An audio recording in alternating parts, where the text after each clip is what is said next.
Bharat south Asia में स्थित भारतीय उपमहाद्वीप का सबसे बड़ा देश है। भारत भौगोलिक दृष्टि से विश्व का 7वां सबसे बड़ा देश है, जबकि जनसंख्या के दृष्टिकोण से दुनिया का सबसे बड़ा देश है। भारत की सीमाएं 7 अलग अलग देशों से लगती हैं। यह देश पूर्व में बंगाल की खाड़ी, पश्चिम में अरब सागर और दक्षिण में हिंद महासागर से घिरा हुआ है।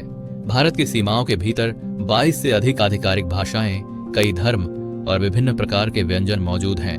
भारतीय संस्कृति और इतिहास की व्यापकता का वास्तविक अनुभव करने के लिए यात्रा करना बेहद जरूरी है। तो आइए भारत में घूमने के लिए सबसे बढ़िया स्थानों पर नजर डालते हैं। नंबर 5, उदयपुर। राजस्थान के सबसे लोकप्रिय शहरों में से एक उदयपुर अपनी झीलों और महलों के लिए काफी प्रसिद्ध है। मेवाड़ का रत्न कहे जाने वाले इस शहर की स्थापना महाराणा उदय सिंह ने 1553 में पिछोला झील के किनारे की थी।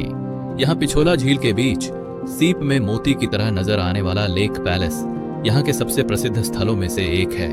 नंबर 4, अमृतसर। अमृतसर पंजाब का एक प्रमुख सांस्कृतिक और धार्मिक शहर है, जो सिख धर्म के सबसे पवित्र स्थल स्वर्ण मंदिर के लिए जाना जाता है। यह स्वर्ण की परतों से ढका होने के कारण ही स्वर्ण मंदिर कहलाता है। मंदिर के चारों ओर अमृत सरोवर स्थित है और इसके दरवाजे सभी धर्मों के लोगों के लिए खुले हैं। यहाँ हर दिन हजारों श्रद्धालु और पर्यटक आते हैं। नंबर 3, लद्दाख। लद्दाख जिसका अर्थ है बहादुरों की भूमि, भारत का सबसे बड़ा और दूसरा सबसे कम आबादी वाला केंद्र शासित प्रदेश है। यह काराकोरम और हिमालय पर्वतों के बीच एक ऊंचे पठार पर स्थित है। लद्दाख अपनी ऊंची पहाड़ी सुंदरता, अनोखे ठंडे रेगिस्तानी दृश्यों, प्राचीन बौद्ध मठों और समृद्ध सांस्कृतिक विरासत के लिए प्रसिद्ध है।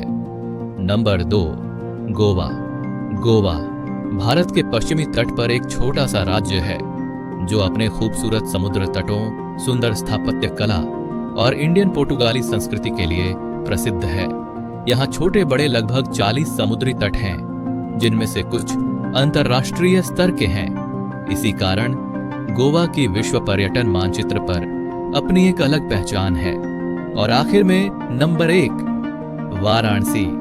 कई वेस्टर्न लोगों को यह शहर अजीब लग सकता है, लेकिन वाराणसी का धार्मिक महत्व बेहद गहरा है। वाराणसी, जिसे काशी और बनारस के नाम से भी जाना जाता है, उत्तर प्रदेश का एक प्राचीन शहर है, जो गंगा नदी के तट पर स्थित है। यह अपने आध्यात्मिक महत्व, मंदिरों, घाटों, रेशमी कपड़ों, शास्त्रीय संगीत और दर्शन के लिए प्रसिद्ध है।